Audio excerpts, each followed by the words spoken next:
Hello दोस्तों, tricks for all students में आप सभी का एक बार फिर से स्वागत है। दोस्तों आज की इस वीडियो में हम रंगमंच की यूनिट 5 जो कि लास्ट यूनिट है इसको पढ़ेंगे काफ़ी डिटेल में। प्लीज़ वीडियो को पूरा देखना। देखिए दोस्तों, आपका ये जो लास्ट की यूनिट है रंगमंच की, इसमें आपको पढ़ना है मंच प्रबंधन और सेट पढ़ना है, रंग सामग्री पढ़नी है, प्रचार प्रसार को पढ़ना है, ब्रोशर निर्माण को पढ़ना है।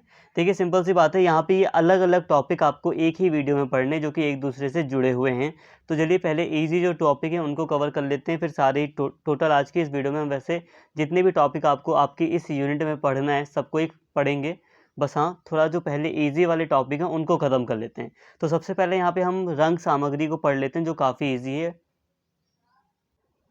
देखिए दोस्तों, टाइम कम है इसीलिए मैं यहाँ पर ज़्यादातर चीज़ें आपको समझाऊंगा। मेन फोकस यहाँ पर समझाने का रहेगा। यहाँ पे जो नोट्स वगैरह दिख रहे हैं आप इनको नोट डाउन कर सकते हैं, चाहो तो रीड कर लो थोड़ा सा स्टॉप करके वीडियो को, लेकिन मेरा फोकस मेन समझाना है। ठीक है, आप स्क्रीनशॉट ले सकते हो। अब रंग सामग्री होती क्या है इसको थोड़ा सा मैं समझा देता हूँ। रंग सामग्री, देखिए हम जब रंगमंच करते हैं, जब मंच वगैरह तैयार किया जाता है तो मंच पर जो भी अभिनेता होते हैं, जो पात्र होते हैं, जो कैरेक्टर्स कोई भूमिका निभा रहे होते हैं, उनके द्वारा जो भी सामग्री प्रयोग की जाती है उसको रंग सामग्री कहा जाता है। इस एग्जाम्पल के लिए मान लो एक हीरो है जो मंच के ऊपर गया, वो अपना किरदार निभा रहा है और उसने एक चेयर का यूज़ किया बैठने के लिए, तो चेयर भी एक रंग सामग्री होगी। ठीक है, उसने मेकअप का यूज़ किया अपने रंग को सॉरी मतलब अपना जो परफॉर्मेंस है उसको अच्छा करने के लिए, तो वो भी एक रंग सामग्री कही जाती है। अब इसे थोड़ा डिटेल में आप समझ लो, जल्दी से समझ लो डिटेल में थोड़ा। नाट्य प्रस्तुति के लिए मंच पर अनेक प्रकार की रंग सामग्री की आवश्यकता होती है। ये रंग सामग्री नाटक को गति देती है। उपकरणों का मंच का पर प्रयोग पात्रों द्वारा किया जाता है। मंच पर दृश्य सज्जा के लिए भी इन उपकरणों का प्रयोग किया जाता है। सामान्य शब्दों में रंग सामग्री को रंग उपकरण अथवा स्टेज प्रॉपर्टी कहा जाता है। देखिए दोस्तों, ये जो रंग सामग्री है इसको नॉर्मली कहा जाए तो इसको उपकरण भी कह देते हैं। रंग उपकरण मतलब जो मंच पर प्रयोग किए जाते हैं सामग्री हैं उसको उपकरण भी कह दिया जाता है। ठीक है, स्टेज प्रॉपर्टी मंच की प्रॉपर्टी भी कह दिया जाता है, ये सामान्य बात है। कभी कभी रंग उपकरण और दृश्य सज्जा एक हो जाते हैं। जैसे अगर मरे हुए शेर की खाल को स्टेज पर कहीं लटका दिया जाए तो वह रंग सज्जा का काम करेगी, लेकिन अगर उसी को जमीन पर बिछाकर आसन बना दिया जाए तो कलाकार तपस्वी की मुद्रा के लिए उसका प्रयोग करे तो रंग सामग्री की श्रेणी में आएगी। तो देखिए दोस्तों, ये रंग सामग्री कई बार रंग सामग्री रंग सज्जा का काम भी करती है, स्टेज को सजाने का काम भी करती है, और जो किरदार हैं उनकी जो भूमिका है उसको भी अच्छा करने का प्रयास करती है। कोई बात नहीं, यहाँ पे सामान्य बातें थी, थोड़ी बहुत आपको समझ में आ गई। मेन बातें आप यहाँ पर समझिए। रंग सामग्री बहुत सारी हैं, जैसे कि प्रकाश व्यवस्था, जो लाइट वगैरह की जो व्यवस्था की जाती है वो भी एक रंग सामग्री है। आप खुद सोचिए, स्टेज पर अगर लाइट वगैरह नहीं होगा, अब फिल्म की शूटिंग हो रही है, लाइट वगैरह में गड़बड़ी होगी, भूत का सीन आ रहा है, वहाँ पे बहुत उजाला दिखाएंगे, तो क्या वो सही होगा? नहीं ना, अंधेरा दिखाना जरूरी है। तो उसी हिसाब से लाइटिंग की व्यवस्था की जाती है। तो प्रकाश व्यवस्था बहुत आवश्यक होती है। तो रंग सामग्री प्रकाश व्यवस्था एक रंग सामग्री में आ जाती है, ये भी एक एग्जाम्पल है। इसके अलावा रूप सज्जा सज्जा या मेकअप रंग प्रस्तुति का महत्वपूर्ण अंग है। अभिनेता अभिनेत्री के चेहरे के भाव उभारने के लिए रूप सज्जा की आवश्यकता होती है और इसी से यह रंग सामग्री है। वैसे भी नाटक लोक रूप में हो, शास्त्रीय नियमों के अंतर्गत हो या आधुनिक, सभी की प्रस्तुति में रूप सज्जा की जरूरत होती है। देखिए दोस्तों, कितने भी नाटक हों, हर नाटक में, हर रंगमंच में हमें मेकअप करवाने की आवश्यकता जरूर दिखाई देती है। चाहे वो पुराने टाइम का मेकअप, मतलब पुराने टाइम का कोई शास्त्रीय नाटक हो रहा है या आधुनिक टाइम का कोई नाटक है, तो नाटक कैसा भी हो उसमें रूप सज्जा, चेहरे को सजाना, शरीर को सजाने की आवश्यकता होती है। तो इस समय जो मेकअप वगैरह भी यूज़ किया जाता है, रंग मतलब चेहरे को सजाने के लिए, वो भी एक रंग सामग्री में आता है। ठीक है, वो भी एक रंग सामग्री में आता है।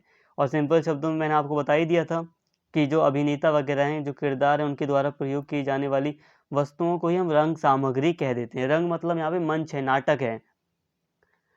इसके अलावा प्रकाश व्यवस्था हो गया, रूप सज्जा हो गया, वस्त्र सज्जा भी एक रंग सामग्री है। ठीक है, नाटक की एक सामग्री है और एक उपकरण है।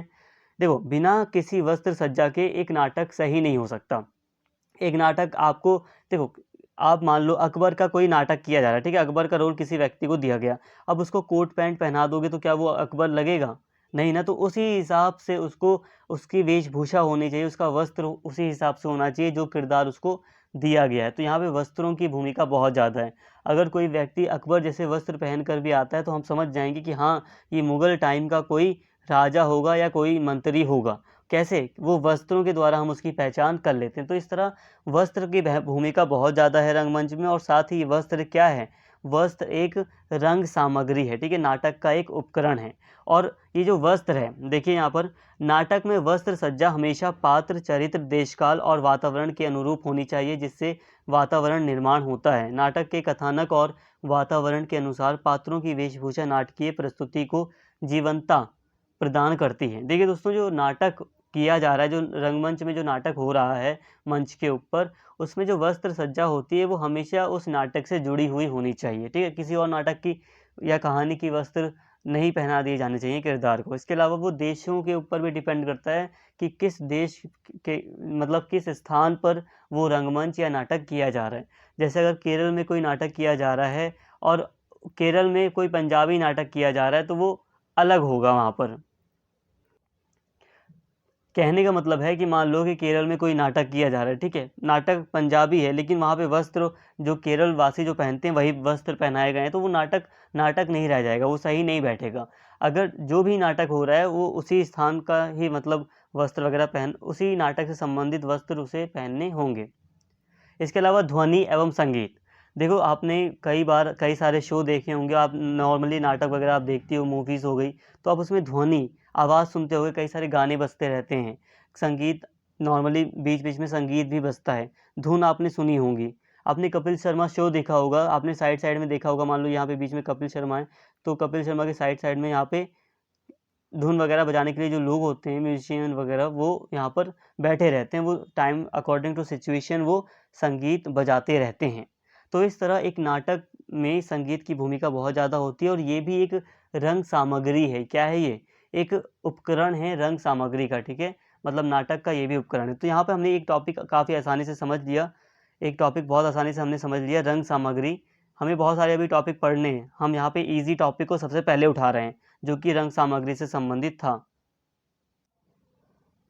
तो यहाँ पर हमने रंग सामग्री को समझ लिया कि रंग सामग्री में बहुत सारी सामग्रियाँ आती हैं। जो कुछ भी अभिनेताओं या अभिनेत्री या जो भी किरदार है उनके द्वारा प्रयोग में लाया जाता है अपने नाटक को अच्छा बनाने के लिए, वो सब का सब रंग सामग्री में होता है, ठीक है? यहाँ तक कि कुर्सी मेज भी होती हैं। और इसके साथ ही कुछ बड़ी चीज़ें थी जैसे कि प्रकाश व्यवस्था हो गई, रंग सामग्री है। रूप सज्जा, मेकअप भी एक रंग सामग्री है। रंग मतलब है यहाँ पर नाटक, और वस्त्र सज्जा, और इसके अलावा ध्वनि और संगीत। तो यहाँ तक हमने रंग सामग्री को देख लिया, हल्का-हल्का समझ लिया। आप स्टॉप करके यहाँ पे नोट्स को और अच्छे से पढ़ सकते हैं। वैसे तो आप समझ गए होंगे। इसके अलावा प्रचार प्रसार को मैं आपको थोड़ा सा समझा देता हूँ, ये क्या है। देखिए दोस्तों, जो भी नाटक होता है, जब वो तैयार हो जाता है पूरी तरह, तो उसका प्रचार किया जाता है। जैसे कि मान लो कोई फ़िल्म बन गई, तो हमें कैसे पता चलता है कि वो फ़िल्म तैयार हो गई है, हमें देखना है, या इस फ़िल्म में क्या है, हम क्यों देखें इस फ़िल्म को? तो एक प्रचार किया जाता है, कई सारे पोस्टर्स वगैरह लगवाए जाते हैं, बहुत सारी चीज़ें की जाती हैं। अभी मैं रीड कर देता हूँ, आपको सारी चीज़ें समझ में आ जाएँगी। तो प्रचार प्रसार क्या है, इसको समझिए। भुगतान द्वारा प्रचार रंगमंच के प्रचार के लिए पोस्टर का प्रयोग किया जाता है, जो शहर के भवनों, सड़कों के आस-पास चिपके दिखाई देते हैं। इनकी एक श्रृंखला होती है और पोस्टर का अपना साइज़ निश्चित होता है, ठीक है? कई बार हम देखते हैं कि बहुत सारे पोस्टर लगा दिए जाते हैं किसी भी फ़िल्म के, किसी भी रंगमंच से मान लो कोई नाटक होने वाला है, रामलीला वगैरह होने वाली है, कोई दूसरा शो होने वाला है, तो उसके चित्र आपको दीवारों पर चिपके हुए दिख जाएँगे, ताकि आप लोगों को पता चल जाए और लोग उस स्थान पर पहुँच जाएँ, जहाँ पर वो फ़िल्म या नाटक हो रहा है। और यहाँ पे जो पोस्टर होते हैं उसका भी साइज़ निश्चित होता है। साइज़ देखो, साइज़ डिपेंड करता है वो पोस्टर किस तरह का है। कई बार अगर पोस्टर या कई बार बड़े-बड़े फ्लेक्स लगाने हैं, अगर सिनेमा हॉल के सामने लगाना है तो काफ़ी बड़ा लगेगा, और दूसरी दीवारों पर लगाना है तो वो छोटे-छोटे लगेंगे। इसके अलावा जो फ़िल्म वगैरह है या जो रंगमंच के जो नाटक वगैरह होते हैं, उनके प्रचार प्रसार के लिए कुछ और भी तरीके हैं, जैसे कि अखबारों व पत्रिकाओं, मैगज़ीन्स वगैरह के द्वारा भी प्रचार। इस माध्यम के द्वारा अखबारों में सूचना दी जाती है, जैसे कि नाट्य प्रस्तुति की घोषणा। कई बार आपने देखा होगा कि अखबारों में डायरेक्टली अखबारों में घोषणा कर न्यूज़ छपवा दी जाती है कि यहाँ पे ये शो हो रहा है, ये मेला लगा हुआ है, यहाँ पे ये नाटक हो रहे हैं, ये फ़िल्म आ रही है, रिलीज़ हो गई है, इसने या इस फ़िल्म को इतनी रेटिंग मिली है। मतलब ये सब प्रचार करने के तरीके हैं। प्रचार के इस माध्यम का प्रयोग ज़्यादातर फिल्म जगत के लिए किया जाता है।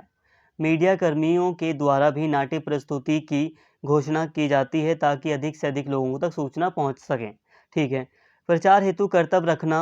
इस तरह के कर्तव्य स्कूल, कॉलेजों व अव्यावसायिक मंडलियों के द्वारा किए जाते हैं, जैसे किसी नाटक का हिस्सा नुक्कड़ नाटक के रूप में प्रस्तुत कर या रेखाचित्र या अन्य सामग्री प्रस्तुत कर नाटक का समय, दिनांक, जगह, विषय आदि की जानकारी देना। देखिए दोस्तों, कई बार गलियों वगैरह में आकर या छोटे छोटे नगरों में, शहरों में, गाँव में कई लोग कर्तव्य के जरिए किसी फिल्म का, किसी नाटक का प्रचार करते हैं। वो हल्का हल्का अपने नाटक में हर चीज़ बता देते हैं कि कब समय क्या है, नाटक का दिनांक क्या है और किस जगह पर होगा, आखिर मुख्य विषय क्या है नाटक का। ये सारी चीज़ें वो कर्तव्य के द्वारा भी बता देते हैं। तो कर्तव्य भी एक तरीका है जिसके द्वारा प्रचार प्रसार किया जाता है किसी भी नाटक का। इस सोशल नेटवर्किंग साइट का प्रयोग वर्तमान युग में प्रचार का सबसे सशक्त माध्यम सोशल नेटवर्किंग है, जिसके द्वारा किसी भी नाटक के प्रचार, किसी भी प्रकार के प्रचार प्रसार का ऑडियो, वीडियो या चित्र या नाटक का प्रचार किया जाता है। कभी भी किसी भी ऑनलाइन टिकट खरीदी जा सकती है किसी भी नाटक की। इसके द्वारा वृहत स्तर पर सूचना संप्रेषित की जाती है, मतलब आदान प्रदान होता है सूचनाओं का। तो देखिए दोस्तों, सोशल नेटवर्किंग जो सोशल मीडिया है, इसका बहुत ज़्यादा व्यापक और सशक्त प्रयोग होता है। ये काफ़ी ज़्यादा प्रभावशाली है। देखो, सोशल मीडिया पे ज़्यादा तेज़ी से प्रचार किया जाता है किसी भी मूवी का, किसी भी शो का। तो यहाँ पे हमने दोस्तों सिंपल सा समझ लिया कि जो मूवी बनती है या मतलब कोई नाटक बनता है, कोई मंच लगा है, उसका प्रचार प्रसार कैसे होता है। तो आपने कम शब्दों में समझा और आप काफ़ी कुछ इस पर लिख सकते हैं। पोस्टर वगैरह का प्रयोग किया जाता है, अखबार वगैरह या पत्रिकाएं, मैगजीन्स वगैरह का छापी जाती हैं, मीडिया का प्रयोग किया जाता है। इसके अलावा कई सारे कर्तव्य वगैरह ऐड किए जाते हैं। सोशल नेटवर्किंग काफ़ी बड़ी चीज़ है, इंटरनेट का सहारा लिया जाता है। तो यहाँ तक हमने एक रंग सामग्री को समझ लिया, प्रचार प्रसार को समझ लिया और आपका लास्ट टॉपिक है यहाँ पे ब्रोशर निर्माण। इसका लास्ट है, लेकिन अभी हमें 2 टॉपिक और पढ़ने हैं जो अभी लेफ्ट हैं, अभी हमें पढ़ना है इसको।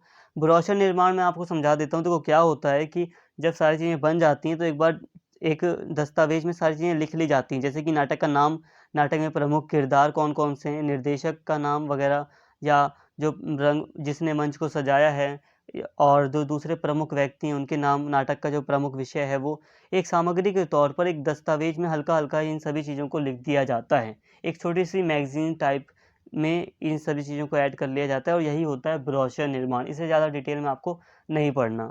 यहाँ तक आपको सारी बातें समझ में आ गई होंगी। तो अब वापस से आते हैं अपने चैप्टर पर। यहाँ पर देखिए, आपको पढ़ना था, स्टार्टिंग में आपको पढ़ना था मंच प्रबंधन। मंच प्रबंधन पढ़ना था और सेट पढ़ना था। तो आपने रंग सामग्री को पढ़ लिया, प्रचार प्रसार को पढ़ लिया, ब्रोशर निर्माण को पढ़ लिया। हमने 3 टॉपिक्स को काफ़ी ईज़ी तरीके से बहुत जल्दी पढ़ा। ये थोड़े से बड़े टॉपिक्स थे इसलिए मैंने इनको होल्ड पर रखा था।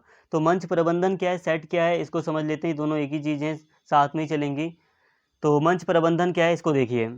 देखो, नाम से स्पष्ट है मंच का प्रबंधन करना। थोड़ा-सा मैं रीड करके आपको थोड़ा-सा समझाता हूँ, कुछ बातें आपके माइंड में जाएँगी। भारतीय नाट्य रंग परंपरा में सूत्रधार एक परिकल्पक निर्देशक के साथ प्रबंधक की जिम्मेदारी भी निभाता है। एक नाटक की तैयारी योजनाबद्ध तरीके से होनी आवश्यक है। प्रबंधन का प्रभाव नाटक की सफलता और असफलता दोनों पर पड़ता है। इसीलिए नाट्य प्रस्तुति की तैयारी में प्रबंधन जरूरी है, जिससे नाटक सहज और सुलभ बन पाएँ। देखिए दोस्तों, अगर हम बात करें मैनेजमेंट की, सबसे पहले मंच प्रबंधन से पहले हम मैनेजमेंट को समझें। तो मैनेजमेंट बहुत ज़रूरी है। अगर मैनेजमेंट नाटक में नहीं होगा तो सारी चीज़ें ऊपर नीचे हो जाएंगी और नाटक असफल हो जाएगा। तो मैनेजमेंट का, प्रबंधन का काफ़ी बड़ा रोल होता है रंगमंच के अंतर्गत। यहाँ तक ठीक है। योजना का, एक प्लानिंग का काफ़ी बड़ा रोल होता है मंच के या जो रंगमंच है, जो नाटक है उसके अंतर्गत। मंच प्रबंधन के कार्यक्षेत्र में नाटक का पूर्वाभ्यास, बजट, सेट, कारपेंटर से संबंधित रंग सज्जा, संगीत, वस्त्र सज्जा की व्यवस्था आदि आती है। मंच प्रबंधन से जुड़ा व्यक्ति मंच प्रबंधक कहलाता है, जो पूर्वाभ्यास के समय से लेकर शो तक, जो शो हो रहा होता है उस तक की जिम्मेदारी का वहन करता है। देखिए दोस्तों, सिंपल सी बात है। मंच प्रबंधन को समझिए। प्रबंधन मतलब होता है मैनेजमेंट। मंच प्रबंधन मतलब कि जो मंच का प्रबंधन करे, मंच की तैयारी अच्छे से करे। जो स्टेज सजाया जाता है, देखो आपने स्कूल कॉलेज में जो स्टेज वगैरह देखे होंगे, स्टेज पर नाटक हो रहे हैं तो वो भी एक मंच होता है।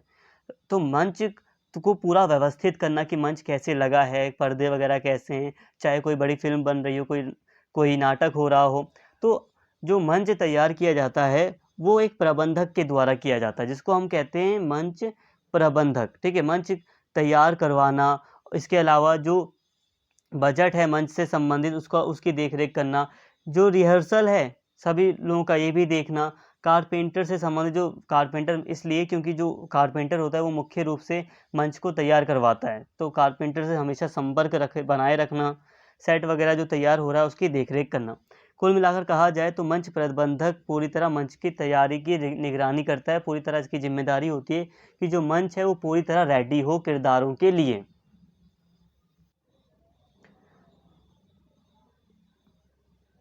मंच व्यवस्था से संबंधित सभी कार्य मंच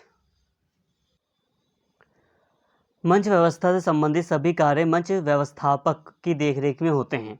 इस बारे में रंगकर्मी गोविंद सिंह यादव लिखते हैं कि मंच व्यवस्थापक रंगमंच पर गठित होने वाले कार्यों एवं गतिविधियों की योजनाओं का संचालन करता है। जब एक नाट्य संगठन या नाट्य दल नई नाट्य प्रस्तुति के लिए योजना बनाता है तो तभी से रंग व्यवस्थापक की आवश्यकता होती है। देखिए तो दोस्तों, मंच प्रबंधक की तरह ही एक मंच व्यवस्थापक भी होता है जो व्यवस्था बनाए रखता है। मंच प्रबंधक मतलब जो मंच मैनेजमेंट करता होता है, जो मैनेजर होता है मंच की देखरेख के लिए। उसके अलावा एक मंच व्यवस्थापक भी होता है जो व्यवस्था संतुलन बनाए रखने का काम करता है, जो देखरेख करता है कि सारी चीज़ें संतुलित रूप से होती रहें। हालांकि दोनों के कार्य काफ़ी सिमिलर लगते हैं हमें, मंच प्रबंधक और मंच व्यवस्थापक के।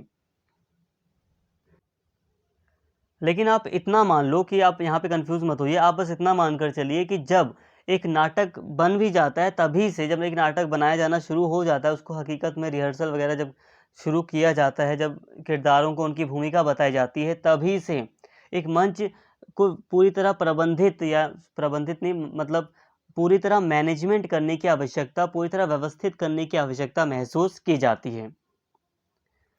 मंच व्यवस्थापक नाट्य प्रस्तुति को अनुशासित तरीके से एक रूप प्रदान करता है। वह एक प्रस्तुति के आरंभ से निर्देशक एवं प्रस्तुति व्यवस्थापक के साथ अपनी भागीदारी रखते हुए होने वाली प्रस्तुति में अपना योगदान देता है तथा अभिनेताओं के चयन एवं पूर्वाभ्यास के लिए स्थान की व्यवस्था भी करता है। दोस्तों, कुल मिलाकर कहा जाए तो ये जो मंच तैयार करने से संबंधित जो कार्य होते हैं वो काफ़ी मतलब एक आवश्यक कार्य माने जाते हैं, और मंच को पूरी तरह तैयार करने के लिए मंच प्रबंधक और मंच व्यवस्थापक की एक अहम भूमिका होती है। जो मंच व्यवस्थापक होता है वो नाट्य प्रस्तुति को, जो नाटक प्रस्तुत किया जाना है, उसको एक अनुशासित रूप देता है। अनुशासित रूप का मतलब होता है एक डिसिप्लिन की तरह, एक पूरी डिसिप्लिन में रहकर एक अच्छे तरीके से नाटक को प्रस्तुत करने में वो काफ़ी बड़ी भूमिका निभाता है। यहाँ पे आपको हो सकता है कुछ बातें नहीं समझ में आ रही हो, तो घबराइए ना। थोड़ी चीज़ें होंगी जो मुश्किल हैं, लेकिन जो भी बात आपको समझ में आ रही है बस वही चीज़ आप ऐड कीजिए। आपको ज़्यादा लिखना नहीं होगा इस एग्ज़ाम में, बहुत ज़्यादा ऐसा नहीं कि आपको लिखना पड़े। कुल मिलाकर मंच प्रबंधन की भूमिका नाटक के तय होने से पहले ही आरंभ हो जाती है। मतलब कहा जाए तो जो मंच प्रबंधन का जो कार्य है वो नाटक के शुरू होने से पहले ही शुरू हो जाता है। मतलब नाटक जब पूरी तरह तैयार किया जाता है, मतलब कि अब नाटक हमें अंजाम देना है, नाटक को एक मंच में, देखो कहानी जब लिख ली जाती है, अब कहानी तैयार होने के बाद नाटक बनाया जाता है। अब जब नाटक बनाने का पूरा कार्य शुरू होता है तो उससे पहले ही तय कर लिया जाता है कि मंच कैसा होगा। तो मंच बनाने की आवश्यकता महसूस कर ली जाती है कि ऐसा ऐसा मंच इस कहानी के लिए होना चाहिए। सेटअप देख लिया जाता है कि किस तरह का हम सेटअप रखें। तो ये काफ़ी शुरू से ही इसकी तैयारी देख ली जाती है। पूर्वाभ्यास का स्थान, समय निर्धारित करना, निर्देशक को सभी जानकारी देना, अभिनेता अभिनेत्री को देखना, मंच निर्माण की व्यवस्था देखना, इस व्यवस्था से जुड़े अभिकल्पों, स्टेज, वस्त्र, पोस्टर, ब्रोशर, रंग सामग्री के बजट की व्यवस्था इसी का हिस्सा है। तो मंच प्रबंधन के अंतर्गत बहुत सारे कार्य आते हैं, जैसे कि पूर्व अभ्यास कहाँ पर किया जाएगा, रिहर्सल कहाँ पर होगा, समय निर्धारित करना कि किस समय तक रिहर्सल होगा या दूसरे काम होंगे नाटक से संबंधित, निर्देशक को सारी जानकारी देने से संबंधित व्यवस्था करना, ये सब कुछ सब मंच प्रबंधन के अंतर्गत आता है। ठीक है, बड़े लेवल पे ये सारी चीज़ें जब होती हैं तो ये मंच प्रबंधन का कार्य काफ़ी विस्तृत हो जाता है। अभिनेता अभिनेत्री को देखना कि अभिनेता अभिनेत्री सही से अपना रोल प्ले कर पा रहे हैं या नहीं कर पा रहे, या वो अपने स्टेज को समझ पा रहे हैं कि नहीं। कम शब्दों में कहें तो मंच प्रबंधन को संभालने वाला मंच प्रबंधक नाटक के निर्माता, निर्देशक, कलाकारों, विभिन्न अभिकल्पों के बीच की महत्वपूर्ण कड़ी है। तो फ्रेंड्स, कुल मिलाकर कहा जाए तो जो मंच प्रबंधक होता है, जो मंच प्रबंधन का कार्य है, वो काफ़ी बड़ा कार्य होता है और वो सभी जो भी नाटक से संबंधित जो दूसरी अन्य गतिविधियां हैं, उन सभी को एकजुट करने का प्रयास करता है। तो दोस्तों, यहाँ तक हमने मंच प्रबंधन को समझ लिया है। जितना आपको समझ में आया है उतना ठीक है। अब हम बात करते हैं यहाँ पर सेट क्या है। यहाँ पे हमें रंगमंच से संबंधित यहाँ पे सेट का क्या मतलब है, इसको समझते हैं। तो सेट या मंच का प्रबंध निर्धारण, उसकी व्यवस्था नाट्य प्रस्तुति का एक महत्वपूर्ण चरण है। जैसा कि पूर्व में पहले यानी कि बताया है, इसकी व्यवस्था मंच प्रबंधक के द्वारा ही की जाती है। मंच वह स्थान है जहाँ नाटक का प्रदर्शन होना है और उस प्रस्तुति को किस तरह दिखाया जाए, यह मंच परिकल्पक के कार्य में आता है। देखिए दोस्तों, अभी हमने बात की थी मंच प्रबंधन की, तो अभी बस हमने मैनेजमेंट से संबंधित बातें की कि किस तरह से मैनेजमेंट एक इम्पॉर्टेंट कार्य है मंच का। ठीक है, मंच सेटअप एक काफ़ी ज़्यादा इंपॉर्टेंट कार्य है। तो ये जो सेट है इसको हम मंच ही कहते हैं हिंदी में। ठीक है, मंच। तो ये जो मंच है उसको भी डिसाइड करना एक महत्वपूर्ण कार्य होता है और ये मंच प्रबंधक के द्वारा ही, मैनेजर के द्वारा ही किया जाता है, जो मंच से संबंधित मैनेजर होता है उसके द्वारा। अब यहाँ पे एक बात की गई है, मंच परिकल्पक। परिकल्पक का मतलब है कि मंच की परिकल्पना करने वाला व्यक्ति। अब मंच की परिकल्पना करने वाला भी एक व्यक्ति होता है कि मंच कहाँ पर ही सेटअप किया जाए, मतलब हमें मंच किस तरह का रखना है, इससे संबंधित भी व्यक्ति होते हैं। देखिए दोस्तों, कई सारे व्यक्तियों के नाम यहाँ पर आ रहे हैं। मंच प्रबंधक तो है ही एक मेन, कि जो मंच की पूरी तरह व्यवस्था देखेगा, लेकिन एक मंच परिकल्पक भी है जो मंच की परिकल्पना करता है कि ऐसा मंच तैयार होना चाहिए। मंच परिकल्पक सेट का डिजाइन नाटक के अनुसार करता है। इस कार्य को करने में उसके साथ सहायक कारपेंटर और पेंटर रहते हैं। वैसे तो यह सभी उसके सहायक ही हैं जो उसकी परिकल्पना को मंच पर साकार कर रहे हैं। देखिए दोस्तों, मंच परिकल्पक का एक मतलब एक इम्पॉर्टेंट रोल है कि उसे डिज़ाइन करना होता है, उसे तय करना होता है कि किस जगह पर, या कि हमारा किस जगह, स्थान नहीं बल्कि वो किस तरह का सेटअप तैयार होना चाहिए, किस तरह का रंग वगैरह होना चाहिए, पूरे मंच का रूम किस तरह का होना चाहिए, पूरा सेटअप जो भी जहाँ पर नाटक हो रहा है वो कैसा होना चाहिए, हॉल वगैरह। तो उसकी कल्पना के ऊपर ये डिपेंड होता है और उसी के अनुसार सारी चीज़ें रखने का प्रयास किया जाता है। लेकिन इस कार्य में उसके कई सारे सहायक भी होते हैं। वैसे नाटक को अंजाम देने वाले हर व्यक्ति एक तरह से उसकी सहायता ही करता है। नाट्य प्रस्तुति में सेट की भूमिका उल्लेखनीय है, क्योंकि प्रेक्षागृह में पर्दा उठते ही और लाइट ऑन होते ही दर्शक का पहला ध्यान सेट पर ही जाता है, जो पात्रों के मंच पर आने से पहले ही दर्शकों को बहुत कुछ बता देता है। देखिए दोस्तों, जो सेट होता है उसकी भूमिका बहुत ज़्यादा होती है। मान लो कभी कोई सम्राट वगैरह या राजा से संबंधित कोई नाटक किया जा रहा है, तो जो नाटक का जो मेन जो मंच होगा वो दरबार की तरह सजाया जाएगा। तो दरबार वगैरह को देख के ही व्यक्ति काफ़ी कुछ समझ जाएँगे। तो कहने का मतलब है कि जो मंच है उसकी भूमिका बहुत बड़ी है। दर्शक उसे देखकर ही काफ़ी कुछ समझ जाते हैं पात्रों के आने से पहले ही। जैसे कि अगर हम बात करें किसी दूसरे मूवीज़ की, किसी दूसरे नाटक की, तो हम कई बार उद एरिया के सीन को देखकर, एरिया के टाइम पीरियड को देखकर अंदाज़ा लगा लेते हैं कि इसमें क्या-क्या चीज़ें मुख्य-मुख्य हैं। सेट नाटक के वातावरण और उसकी पृष्ठभूमि को एक निश्चित सीमा तक प्रभावित भी करता है। नाटक में सेट डिज़ाइन और स्टेज सेटिंग का महत्व आज बढ़ गया है। तो आज हम देखते हैं कि जो ये सेट डिज़ाइन है, किस तरह से सेटअप पूरा लगाया जाए, किस तरह से मंच को पूरी तरह अच्छा किया जाए, नाटक से संबंधित किया जाए, तो इसका जो महत्व है वो काफ़ी बढ़ गया है। फिल्मों के बड़े-बड़े महँगे सेट की चर्चा हम इधर-उधर सुनते रहते हैं। नाट्य प्रस्तुति के लिए मंच का चुनाव सबसे पहली चुनौती है। यह कहाँ हो, कैसा हो, इसमें क्या-क्या शामिल किया जाए, आदि बहुत से प्रश्न मन में रहते हैं। सेट का डिज़ाइन करते समय अभिकल्पक या जो परिकल्पक है उसके मस्तिष्क में बहुत सी बनावट चलती है। देखिए दोस्तों, आज हम देख सकते हैं कि जो सेट है उसका महत्व काफ़ी बढ़ गया है। हम बहुत सारी फ़िल्मों की बात करते हैं, जैसे कि हम बाहुबली की फ़िल्म की बात करते हैं कि उसका जो सेटअप था, मंच सजाया गया था, वो बहुत बड़ा था, अजीब, मतलब बहुत ज़्यादा पैसा लगाया गया था उसमें, ठीक है? तो यहाँ पे हम बहुत सारे अब देखते हैं कि इसका महत्व काफ़ी बढ़ गया और आए दिन हम ऐसी खबरें सुनते रहते हैं। अब जो मंच परिकल्पक होता है उसके माइंड में बहुत सी बनावट चलती रहती हैं, बहुत से क्वेश्चन होते हैं कि कहाँ लगाया जाए सेटअप, कैसा हो, क्या चीज़ें शामिल हों, क्या ना हो। अगर मुक्त मुक्त आकाशी नाटक प्रदर्शित करना है तो सेट का रूप अलग होगा। देखिए दोस्तों, जैसे कई बार आपने कई सारे सीरियल्स या नाटक या फ़िल्में देखी होंगी, तो आप देखोगे कि वहाँ पर एक महल दिखा दिया जाता है, एक बड़ा-सा बंगला दिखा दिया जाता है, जहाँ पे उसी बंगले के अंदर ही कई बार मैक्सिमम शूटिंग कर ली जाती है। लेकिन अगर हमें ऐसा कोई सीन चाहिए जो आकाश के नीचे हो, मतलब बादलों के नीचे हो, खुले आसमान में हो, तो उसके लिए हमें अलग ही सेटअप करना पड़ेगा। तो ये सारी चीज़ें हैं। अधिकतर नाटकों की प्रस्तुति चार दीवारी मंच, जिसे प्रोसिनियम कहा जाता है, में होती है। मंच अभिकल्पक भी अक्सर इसे ही ध्यान में रखकर अभिकल्पना करते हैं।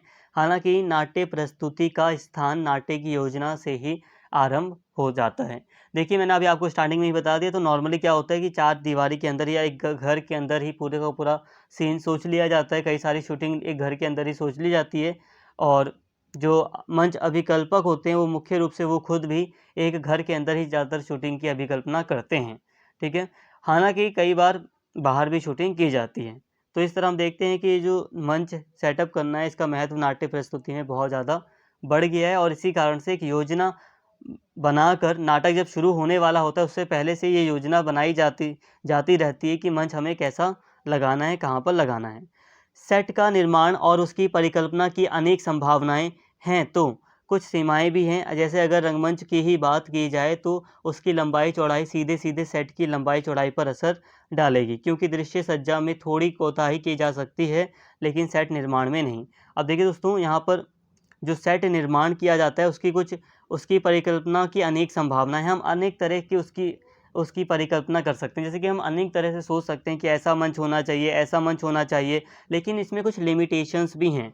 जैसे कि अगर हम देखें तो अगर रंगमंच का सीधा जो असर है वो जो रंगमंच का जो सीधा सेट का जो सीधा असर है वो रंगमंच के ऊपर होगा। नाटक हमारा एक सेट से प्रभावित होता है।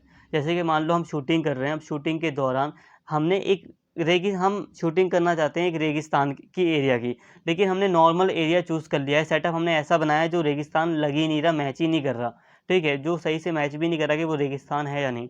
तो एक सेट के कारण काफ़ी दिक्कत हो सकती है रंगमंच के लिए। इस दौरान प्रयोग में आने वाली मेज़, कुर्सी या फिर अलमारी को एक निश्चित आकार के बाद छोटा या सीमित नहीं किया जा सकता। सेट में उन्हीं वस्तुओं को रखा जाता है जिनका पात्रों द्वारा मंच पर प्रयोग होता है। तो यहाँ पे हम देखते हैं कि सेट में जितनी भी चीज़ें होती हैं उसमें उसे हमें सही से लगानी पड़ती हैं। एक सेट को तैयार हमें सही से करना पड़ता है। इसमें बहुत सारी कमियाँ भी रह जाती हैं, जिसको दूर करने का कई सारे तरीके से प्रयास किया जाता है, क्योंकि सेट निर्माण एक बहुत आवश्यक चीज़ है। अब सेट निर्माण की और बातें करें दोस्तों, सेट निर्माण में उन्हीं वस्तुओं को, सेट के अंतर्गत जो मंच है उसमें उन्हीं वस्तुओं को रखा जाता है जो पात्रों, जो कैरेक्टर्स के लिए उपयोगी हैं। सेट का मतलब आप समझ रहे हैं ना, जैसे कि हम लोग फ़िल्म का कोई सेट तैयार किया गया है, कहीं कोई घर है, कोई घर में ही सजा दिया गया है, कोई टेंट वगैरह लगाकर अच्छा सा किया गया है सेटअप, तो ये सारी चीज़ें सेट होती हैं। सेट अथवा दृश्यबंध, अभी आपको सारी चीज़ समझ में आ जाएँगी, बस बने रहें। अब यहाँ पे एक चीज़ देखना, सेट को हम दृश्यबंध भी कहते हैं। अगर एग्ज़ाम में दृश्यबंध आएगा तो आप ये भूलना मत, दृश्यबंध का मतलब सेट ही होता है, ठीक है? दृश्यबंध या सेट द्वारा नाटक के वातावरण से परिचित करवाया जाता है, तो जो नाटक के आरंभ से लेकर अंत तक रहता है। जैसे ही मंच पर रोशनी होती है या पर्दा हटता है, तो उस स्टेज पर मौजूद अंकित, निर्मित या अन्य किसी भी रूप में जो दर्शक को सबसे पहले नज़र आता है, वही सेट अथवा दृश्यबंध है। अब देखिए दोस्तों, सेट है क्या? तो वही जो चीज़, जब नाटक शुरू हो रहा है तो जो भी चीज़ें हमारी आँखों के सामने दिखाई देती हैं, वो सबका सब सेट होता है, ठीक है? वो सबका सब दृश्यबंध होता है। नाट्य प्रस्तुति के वातावरण को सेट सजीवता देता है। इसे तैयार करते समय कुछ बातों का ध्यान रखना चाहिए। अब देखिए, जो सेट होता है वो नाटक की प्रस्तुति को एक जीवन दे देता है, एक हकीकत बना देता है। इसलिए सेट का महत्व बहुत ज़्यादा है। मंच अगर अच्छा होगा तो वो हकीकत लगेगा। अब कुछ बातों को ध्यान में रखना होता है सेट को तैयार करते समय, इसको अगर हम समझ लेंगे तो काफ़ी अच्छी से सारी बातें हमें समझ में आ जाएंगी। नाट्य प्रस्तुति के स्थान के अनुकूल हो। देखो, जहाँ जो भी सेट अगर तैयार किया जा रहा है तो वो ऐसा होना चाहिए जो नाटक के लिए अनुकूल हो, नाटक के विपरीत ना हो, नाटक के मूल भाव को अभिव्यक्त करने के लिए सक्षम हो। ठीक है, ऐसा सेटअप तैयार किया जाए जो नाटक के भाव को भी बता सके। जैसे कि अब किसी अमीर के घर को दिखाया जा रहा है, तो घर की जो सेट तैयार किया जाएगा उसमें काफ़ी मशीनें रखी जाएंगी, काफ़ी ऐशो आराम की वस्तुएं रखी जाएंगी ताकि सेट मूल भाव को व्यक्त कर सके। दर्शकों को समझ में आने वाली, अब ऐसा सेट भी तैयार किया जाए जो दर्शकों को समझ में आ सके। अब स्थानीय गांव की जनता है और उसको आप ऐसा सेटअप दिखा रहे हैं, इतना मॉडर्न सेटअप तैयार कर रहे हैं जो समझ में भी नहीं आ पा रहा, तो ये भी दिक्कत हो जाएगी। आकर्षक और विन्यास में सरल, आकर्षक होना चाहिए सेटअप या जो सेट तैयार किया जा रहा है वो। मंच पर लगाने में कठिनाई ना हो, लागत कम हो, अभिनेता अभिनेत्रियों द्वारा मंच निरंतर प्रयोग में आ सके, ऐसा मंच तैयार किया जाए जो अभिनेता और अभिनेत्री, हीरो हीरोइन जो किरदार हैं वो भी अच्छे से उस मंच का प्रयोग कर सकें और अपनी भूमिका को वहाँ पर सबके सामने दिखा सकें, निभा सकें। आसानी से और जल्दी से निर्मित हो सके, ऐसा मंच हो जो आसानी से निर्मित हो जाए, जल्दी, ज़्यादा टाइम भी ना लगे। तो कुल मिलाकर सेट का मुख्य कार्य नाटक के अनुसार वातावरण का निर्माण करना है। यह नाट्य क्रिया को स्थान प्रदान करता है और नाटक में चल रही घटनाओं के स्थल की स्पष्ट पहचान भी स्थापित करता है। तो देखिए दोस्तों, कुल मिलाकर कहा जाए तो वो सेट वही चीज़ है जहाँ पर हमें नाटक करना होता है, जिसके ऊपर नाटक होता है। पूरा का पूरा जो बैकग्राउंड आपको दिख रहा होता है, जहाँ पे हीरो हीरोइन खड़े हैं, पात्र जो भी हैं, जो कैरेक्टर्स हैं वो खड़े होते हैं, आपको जो भी चीज़ें दिख रही होती हैं आसपास, कुर्सी, मेज वगैरह, बंगला वगैरह, जो भी कुछ दिख रहा है वो सब का सब सेट का हिस्सा होता है। तो एक बड़ी भूमिका होती है सेट की। यहाँ तक हमने अपने सिलेबस के अकॉर्डिंग सारी बातें समझ ली।